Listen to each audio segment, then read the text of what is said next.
Well, if you're visiting for the very first time, I want to welcome you. This is Powerhouse Christian Church, and our mission is to really love God, to love Jesus, and to help those who do not know the love of Jesus to experience Him. My name is Pastor Noel War, and I am super excited that you chose this beautiful Memorial Day weekend to come and worship with us. Our prayer for you is that you will leave having been touched by some aspect of this church, having experienced something very deep in your soul. I also want to take this opportunity to welcome those who are joining us via live stream. Our campus in Bridgewater, we welcome you. You know that we are one church in two locations. So Bridgewater, thank you very much for joining us, and we pray that God will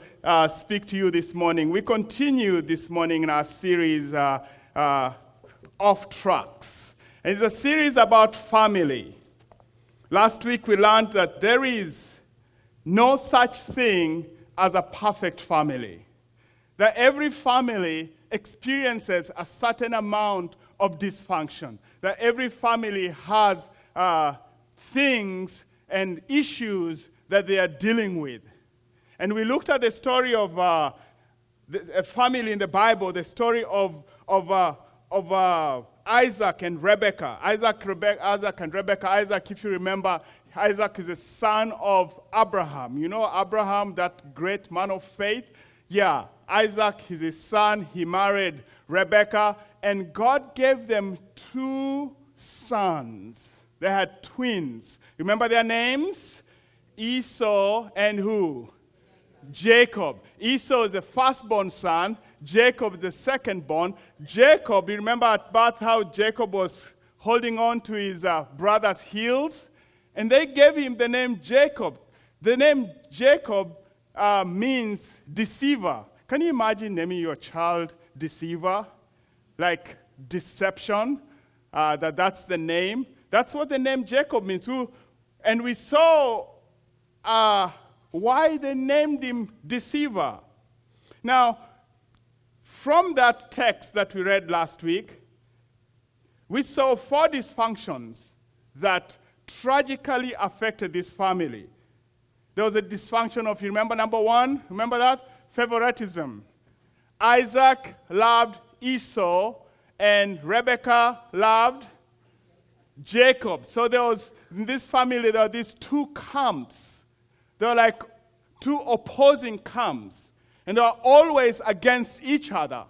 Do you have that in your family where there are 2 or 3 or 4 camps and they're always fighting against each other? We also saw the dysfunction of deception. How Jacob and his mother, Rebekah, deceived Isaac and Esau, stealing Esau's blessings. Now, where did Jacob learn deception from? Well, we read that Isaac was also a deceiver. He deceived his neighbors that Rebekah was not his wife. When they asked, who is this beautiful girl in the neighborhood? He said, guys, that's my sister. Because he was afraid that if they discovered he was his wife, they might kill him and take her away. So he decided to deceive his way, quote unquote, into life. And the boys learned deception from their parents. The other dysfunction that we saw in this family is there was a family that had secrets, family secrets. They had this, they had an outward appearance, but internally there were issues that were eating them away. So they worked so hard to keep appearances, and that destroyed them. And lastly, we learned that in this family, there were unresolved conflicts. The biggest one we saw when Jacob, I've just mentioned that, deceived Esau and took Esau's blessings. That was the blessing of the firstborn son. As a firstborn son, Esau was the one supposed to be given the inheritance. He was the one to be the heir of his father's or the family estate. So by Isaac giving him the blessing, he was to give him the power, the ability, the authority to be in charge of the family's estate. Jacob, knowing that his brother was going to do this, he and his mom worked out an elaborate strategy, and they deceived Esau. This led to a very tragic brokenness in the family. In Genesis chapter 27, verse 41, we are told that Esau, after he was deceived of his birthright, of his blessings and his birthright, we were told that he held a grudge.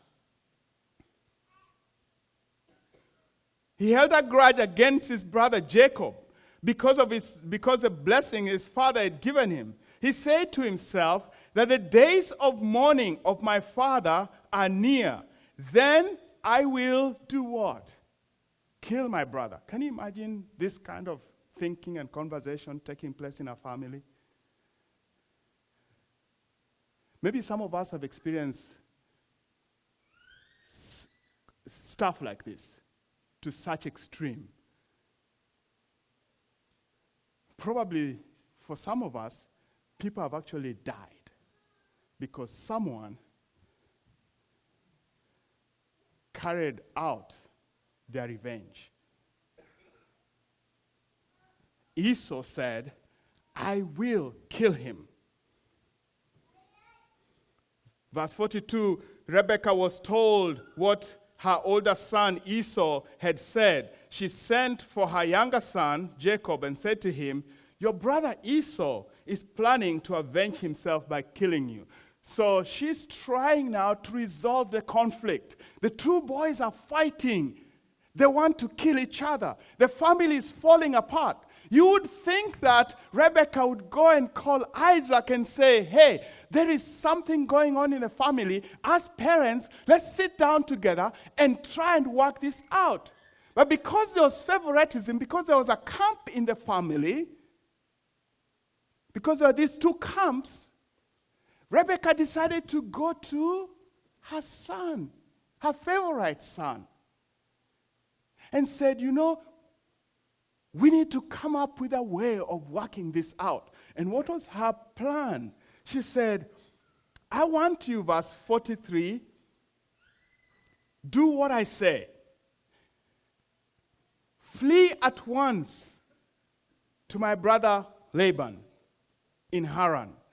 Stay with him until your brother's fury subsides. In other words, the way we are going to solve conflict in this home is run away. Run away, go, let's not sit down and try and do the difficult thing. Just run away. That's what Mama told Jacob. Run away. Go, stay away. And then she said, maybe one day Esau's anger will subside. She believed the lie that time heals hearts. That's a lie. Time does not heal hearts. It takes time to heal hearts. When we take hearts and bury them, we bury them alive. And anything that is buried is planted. And anything that is planted grows. So when you take a heart and bury it alive, it grows. And it becomes something really scary. Hearts that grow usually grow into bitterness and anger. And very nasty things come out of that. So Rebekah said, go, bury this heart, run away. So we see an unresolved conflict. We live in a world that is filled with hurting people. Hurting people, as it has been said, what do? They hurt people. So the world we live in, we are bound to have conflict. We're bound to have situations that will hurt us. We're bound to get hurt in relationships. We are bound to get hurt by loved ones. We're bound to get hurt by our spouse, our children, our parents, our siblings, our co-workers, our friends. So what do you do when you have been deeply hurt? What do you do when those people who have hurt you won't even acknowledge that they have hurt you? And what do you do when those people who have hurt you are the ones who are supposed to protect you, the loved ones? What do you do when you've been hurt by a loved one? You see, I can handle being hurt by some anonymous someone on the streets. Maybe you're driving and you're waiting at the lights and someone just honks at you. You're like, what's with them? It's just been less than a second. The lights barely turned green. Come on. And I usually feel like something. Are you like me? I feel like something, like maybe I should need to get out of the car and tell them something. Okay? I've never carried that out yet. Notice it's yet. Pray for me, because I don't want to carry it out. Okay? That hurts. But the place where I've experienced most hurts are from my family. Either from my brother or my sister, or a friend who has become very close. Is that true for you? That's been harder to deal with. So what do you do with hurts? Forgiveness is the only way. Forgiveness is the only way. There isn't any other way. Forgiveness is, we'll talk about this more next week, but forgiveness is the ability to let go. It's the choice to say, I will not let this hurt control me. This is the only way. To hold unforgiveness is to give room to that pain to take root below. And unforgiveness is like to us, it's like to our bodies what rust is to a metal.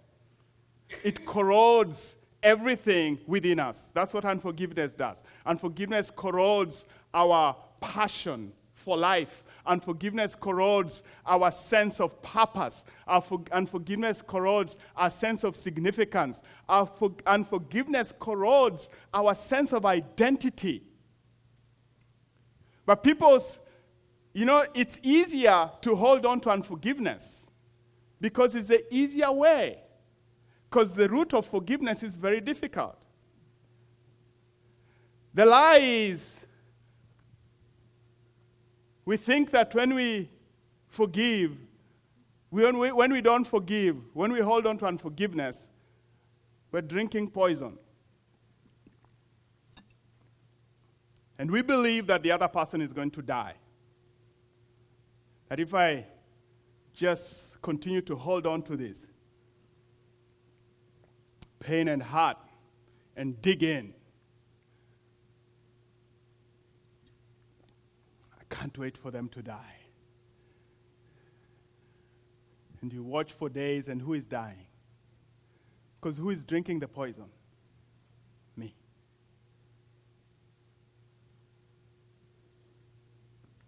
So today we want us to very briefly and quickly look at the journey of forgiveness that Esau walked. Esau walked a journey of forgiveness, and he forgave his brother. So I'm going to read a very long passage, Genesis chapter 33, all the 20 verses I'm going to read, so please stay with me. I want you to listen to every word or read every word, because I'll rush through the principles, all right? Genesis chapter 33 from verse 1 to 20. Jacob looked up, and there was Esau. So what is happening now is Jacob had run away, and God told him in the verses just before that, I want you to go back home.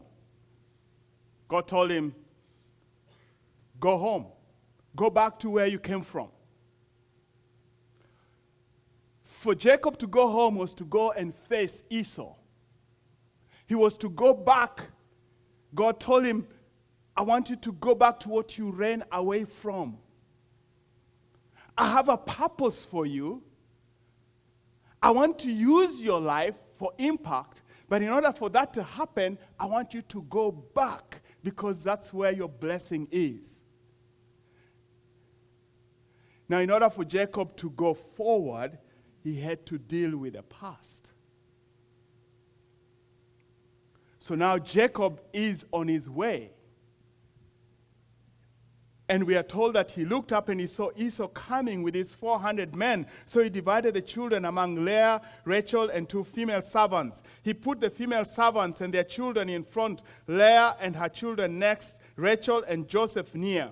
He himself went ahead and bowed down to the ground 7 times as he approached his brother Esau. But Esau ran to meet Jacob, and guess what? What did he do? He embraced him. And he threw his arms around his neck and kissed him. This is the guy who said, I'll do what? I'll kill you. Something happened in his heart. This is 20 years later. He sees his brother coming, and he runs, and he embraces him.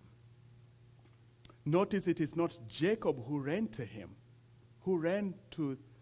It is Esau who ran. It's pretty big stuff here.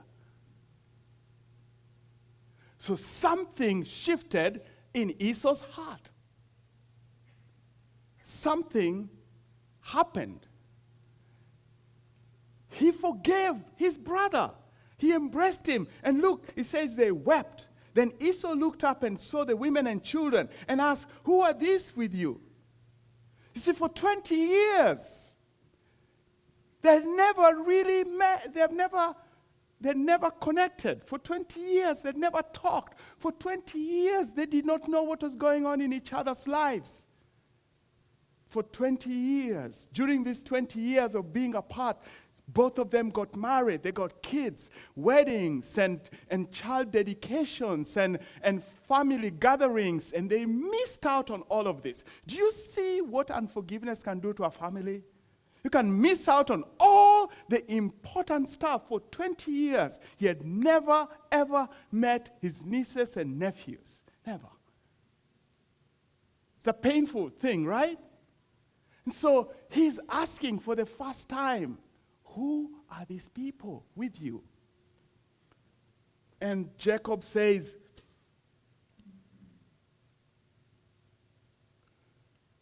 Jacob answered, they are the children God has graciously given your servant. Then the female servants and their children approached and bowed down. Next, Leah and her children came and bowed down. Last of all came Joseph and Rachel, and they too bowed down. Esau asked, what is the meaning of all these flocks and herds I have met? If you back up a few chapters in chapter 32, when Jacob heard that Esau was coming to meet him, he decided to come up with a strategy. He decided to come up with a plan, hoping that he was going to appease Esau's heart. You see, he had stolen Esau's birthright and blessings. He had stolen Esau's the ability to be the heir of the father's estate. And so he thought that the only way that I can appease Esau's heart is to give him some money, some wealth. So he sent droves of animals, and he sent that ahead, and he's hoping that if Esau would see this money, would get this check, would find this money in the bank, Esau would say, you see, my brother is trying to make up. He's trying to pay for what he stole. So that's the question he's asking now is like, what are these things that you sent to me? You know, and we will see in a moment how important that is.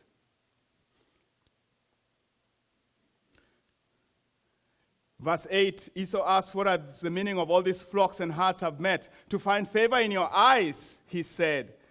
But Esau said, I already have plenty. It's like, look, God blessed me anyway. You stole my stuff, but God blessed me, I have plenty. Verse 10, no, please, said Jacob, if I have found favor in your eyes, accept the gift from me. For to see your face is like seeing the face of God. You know how big that is? The last time he saw his face, he saw the face of an enemy.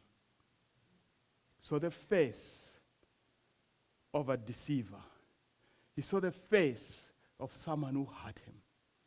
And now something has happened in his heart. He doesn't even know whether Jacob has changed. By the way, at this point, Jacob is still on a journey. But he says, your face to me. In other words, I love you so much. You are so special to me. It takes something very deep for an enemy to be that different, right? Like to see your face is to see the face of God.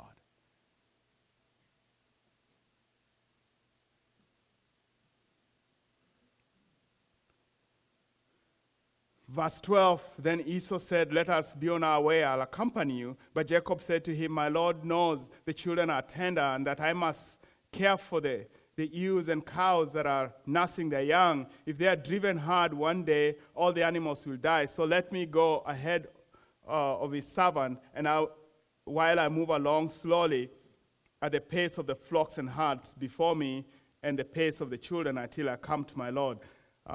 Verse 15, Esau said, then let me leave some of the men with you. But how do you do that, Jacob? Just let me find favor in your eyes. I mean, I read this and my heart I'm feeling a lot of emotion seeing brothers coming together again. You're seeing a powerful picture of reconciliation. You're seeing a powerful picture of acceptance. You're seeing purpose being recovered. You're seeing identity being recovered. These are conversations they never had before. I'll jump to verse 18. After Jacob came to Paddan Aram, he arrived safely at the city of Shechem in Canaan and camped within sight of the city. For 100 pieces of silver he bought from the sons of Hamor and the father of Shechem the plot of ground where he pitched his tent. There he set up an altar and called it El-Hohe, Israel. After he had been through all of this and he experienced his forgiveness, he says when he arrived, he set up an altar and he called it God is Mighty. Like, I have seen God today. I was supposed to die and I was forgiven. I was supposed to have my head chopped off, but I've been forgiven. I stole my brother's blessings, but I've been forgiven. And his response to that forgiveness is, man, God is mighty. God is great. So very quickly, let me give us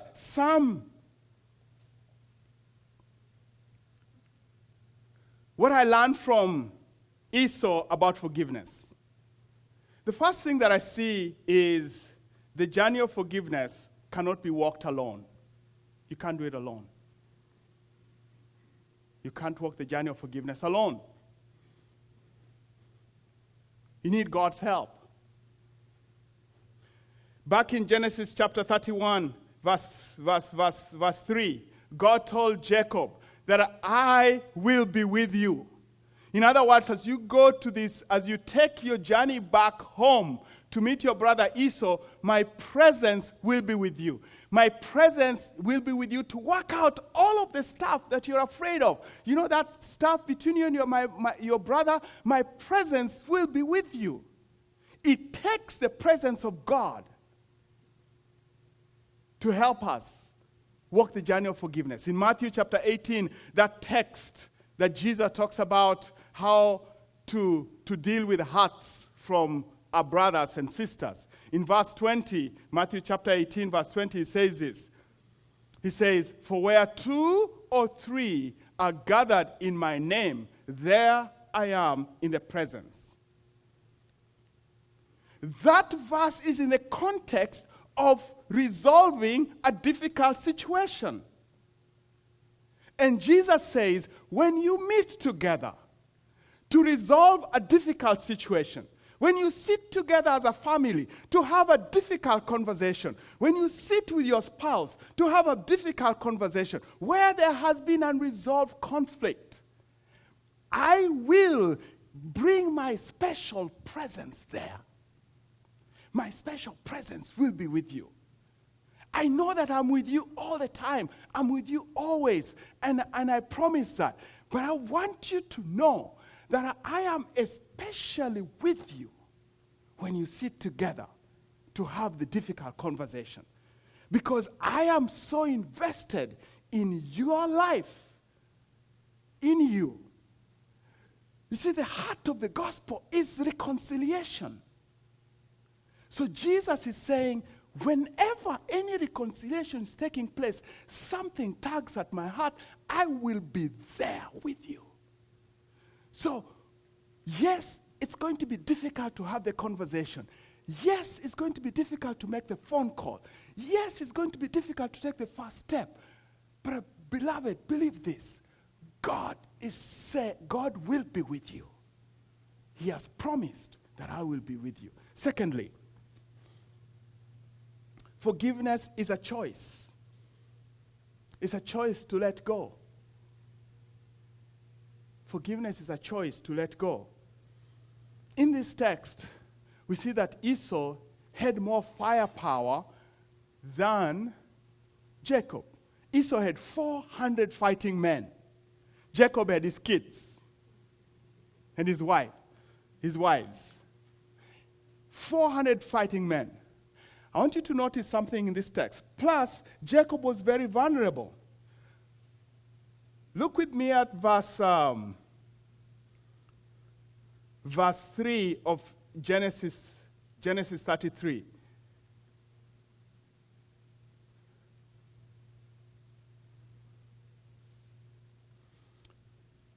He says, Jacob, that's Jacob himself, went ahead and he bowed down. Okay, so how many times did he bow down? 7 times. So here is your brother who is armed. Last time you had a conversation, he said, what? I'm going to do what? I'm going to kill you. So I want you to picture this with me. I'm going to try and animate it, okay? So he bows down. And he's waiting for the sword to chop off his head. Like, this is it. He goes completely down and he goes, okay, this is it. Okay, he didn't do it. Okay, second.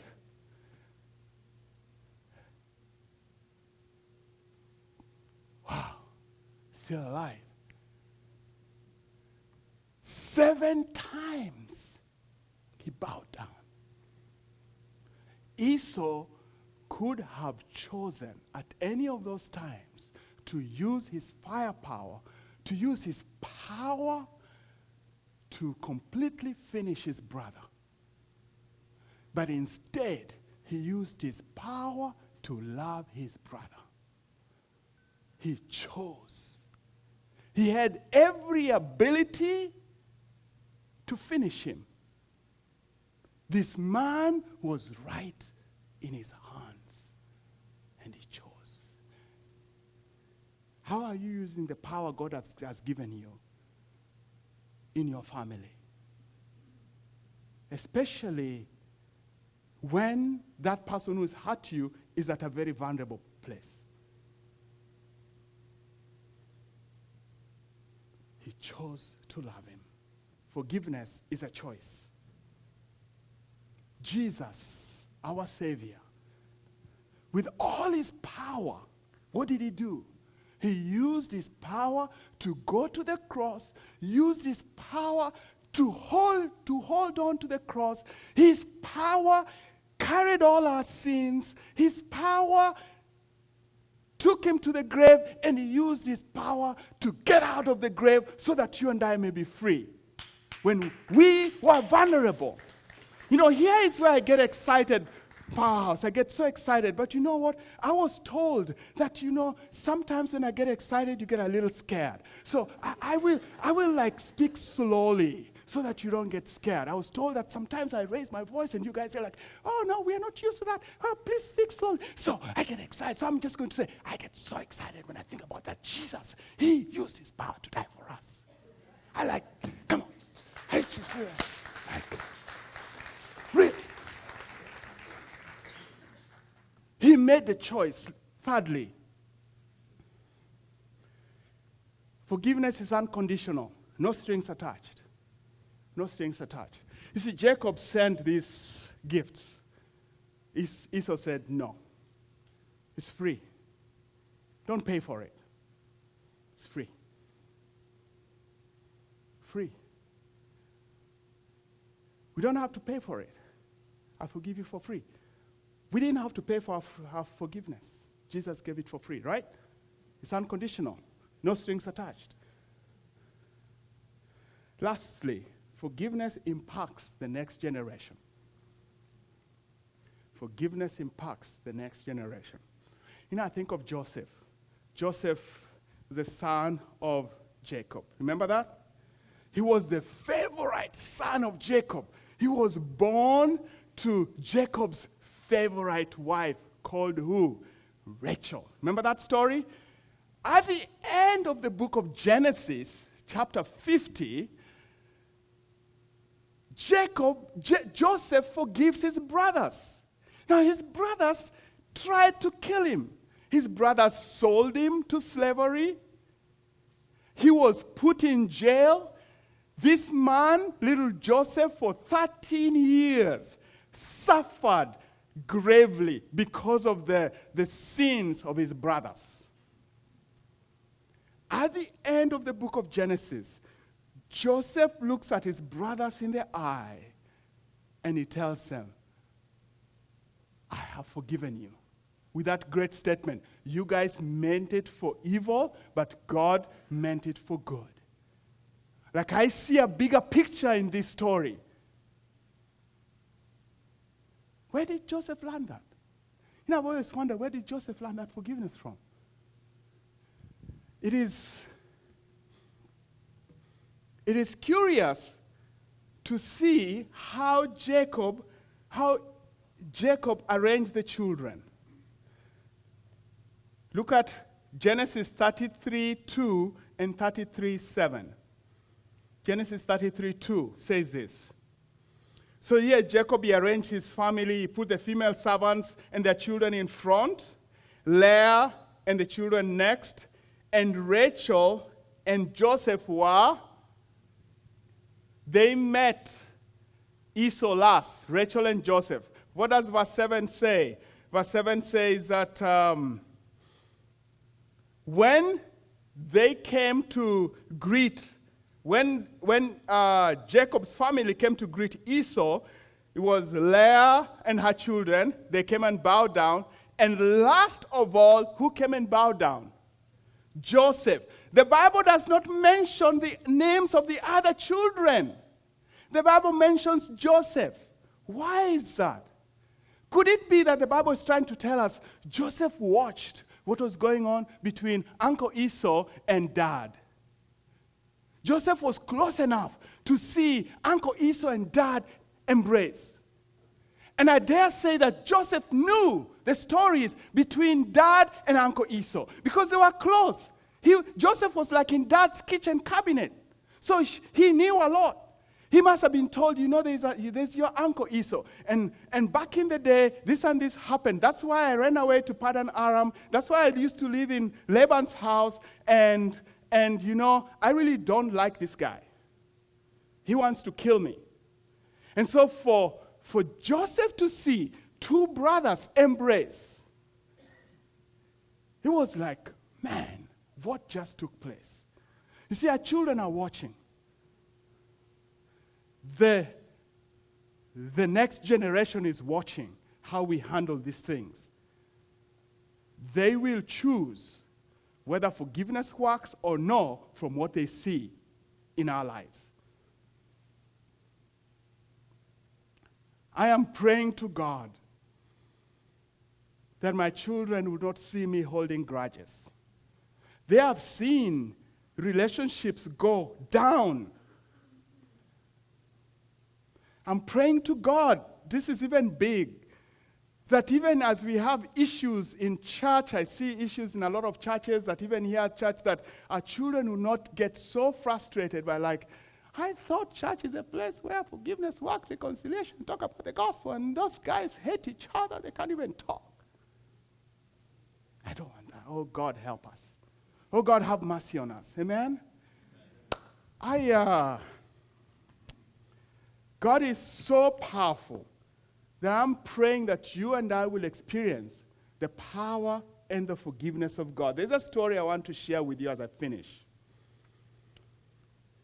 January 19th, the year 2000, there's a fire that raged through the Seton Hall University's freshmen's dormitory. This fire killed 3 students and injured 58 others. Among the survivors were Sean Simons and Alvaro Lannons. These guys were roommates. They grew up in a poor neighborhood. So Alvaro grew up in Patterson. And they struggled, these 2 boys struggled to make it to college. This fire changed their lives completely. Today I want to share with you a story of how these 2 men have journeyed through forgiveness.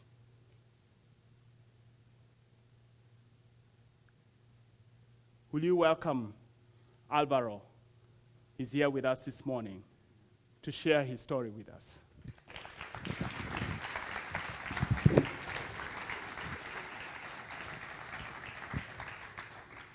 Thank you, Noel. Good morning, everyone. My name is Alvaro. Most people know me as Al, or the cool guy that sits over there on the other side.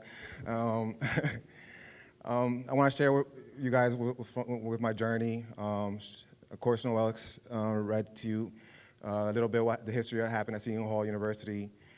Well, the Seton Hall fire was a fatal fire in Bowling Hall. It was a freshman's hall on the Seton Hall University campus in South Florida, New Jersey on January 19th of 2000. 3 students died and more than 58 were injured.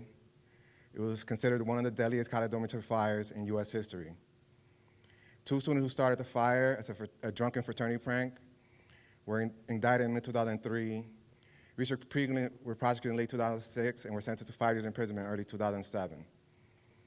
The fire began around 4:30 a.m. when most of the students were asleep. It spread rapidly across 3 couches and the 3rd floor lounge and approached temperatures up to 1,500 degrees in less than 5 minutes. Though no accelerant was used, the fire burned hot enough to melt the static carpet of the hall, causing severe injuries to many of the students attempted to escape by crawling on the floor to reach the stairs. A few students in the back in the thick smoke using the staircases. A few jumped over 40 feet to the ground.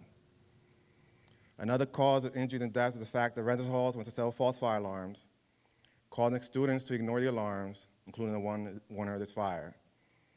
3 of our classmates that died in the fire, Aaron Carroll and Frank Loda, died of thermal injuries, and John Titter died of smoke inhalation. 58 students and firefighters were severely injured, 4 severely enough to require lengthy hospital stay and rehabilitation. So Sean Simons and myself, Albert Llanos, 2 of the most severely injured students, we decided to share our story. We started a program called After the Fire, where we speak at colleges and high schools about fire safety and overcoming adversity, and just showing students and people how the miracles God created in our lives. So we share our testimony. Being 18 at the time, first time away from home, first taste of independence, we never thought we'd be fighting for our lives this night. Fire safety, safety in general wasn't a part in our list. We were worried about going to class or when's the next party, and in Sean's case, we're all the ladies. We were 18 trying to have a good time. And at this age, you think you know everything. Whatever information we received from the RAs, administrators, went through one ear, right out the other, and we weren't prepared for this night. Our parents sent us away to get education. They thought we were in the safest place possible. Sean and I, we thought we left our toughest times behind us. Sean and I, we grew up in tough neighborhoods. I grew up in Patterson, Sean grew up in Newark, and it was a struggle trying to make it out these neighborhoods, especially growing up, losing friends to the streets, to drugs and violence. We could have easily went down the wrong path. But our dream was to get education, and we thought we finally made it. But this night changed our lives forever. And I remember that night like it was yesterday, Sean trying to wake me up at 4:30 in the morning. It was cold outside, so we didn't want to go out into that cold weather, so we took our time. We became complacent. We thought another false alarm like the previous ones. And we didn't expect the darkness that was waiting for us behind those doors.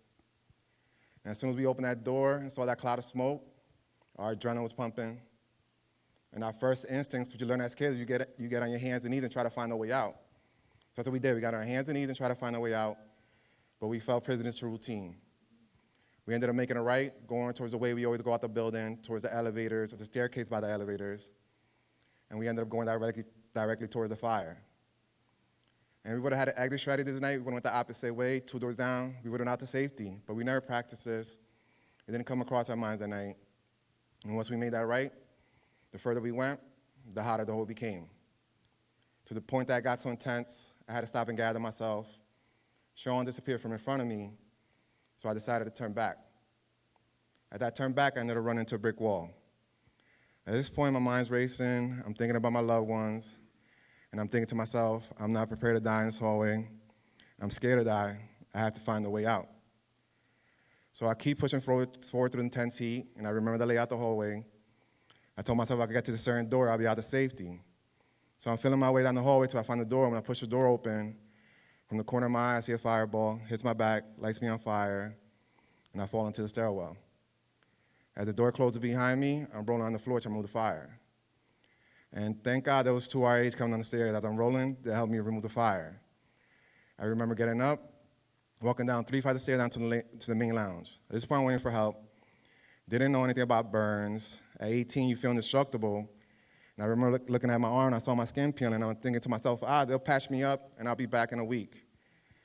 And then 3 months later, I'm waking up from a coma. And through the recovery process, you start realizing the small things in life that we take for granted, like walking, talking, eating. I had to relearn how to do this all over again, but it was so frustrating because your mind's telling you could do it, but your body's saying, no way, it's impossible. You've been laid up too long. And for a burn survivor, it's not only the physical aspect of the recovery we deal with, there's the mental aspect. We go through different stages: belief, anger, depression, and then there's acceptance. And acceptance is a major part for a burn survivor because we go through identity issues. When you're so used to looking a certain way your whole life, and then when you look in the mirror and you have these scars, you're worried about if society's going to accept me, if the real world's going to accept me, especially nowadays we live in a superficial society. But I started to realize before society could accept me, I had to learn to accept myself. I had to learn to love myself. And we all need to learn how to love ourselves a little bit more because our scars, our flaws, our imperfections don't define who we are. Everything's in our heart. Everything we overcome defines who we are. And dealing with my identity issues probably was the toughest part of the recovery. But I look back and realize those were character building days. My goal was always to try to stay positive and have confidence. Even to this day, when I look in the mirror, I tell myself, damn, I make these scars look good. And that comes from the support system we had. We had an amazing support system where our families, friends, and medical staff, they inspired us to live, and now we're living to inspire. Through this journey, there were times we could have easily gave up. We could have easily put our heads down and decided to be victims, but we decided to keep our head high and be survivors. We knew these tough days weren't here to stay, they were here to pass, And we realize with faith and patience, you can overcome any obstacle and only do everything in your power. For a while we struggled, wondering why this happened to us, what was our purpose, and this is one of my favorite quotes I love to use: your purpose may not be your passion, you become passionate about your purpose. So our purpose, our passion, our goal is to share our story, and if we can inspire one person, that means the world to us. And through this journey, I realized, this affected my family tremendously. It affected me and my family.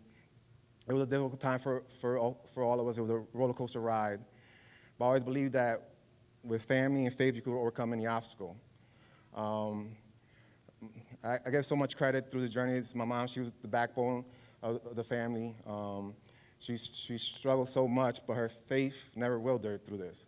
Even when my faith wilted, there was times when I questioned God, why this happened to me? What was the purpose of this? Why do I have to go through this pain? Why did he just take me at that night?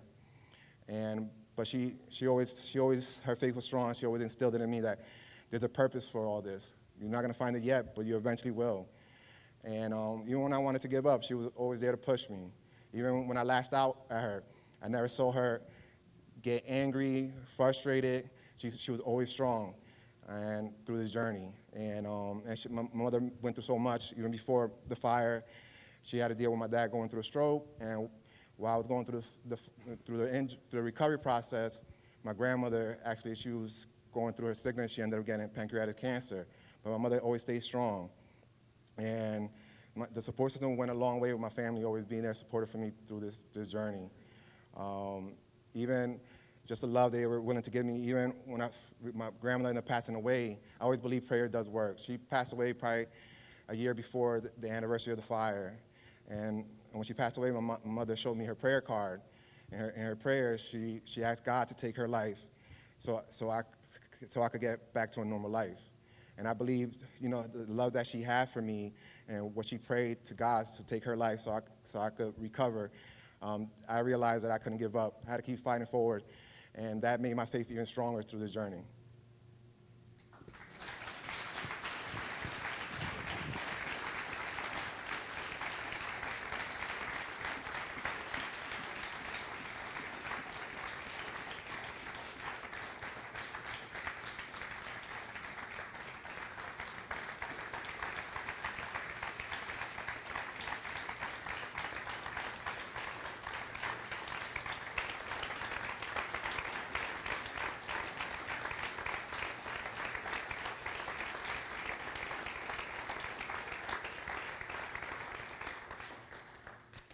Thank you.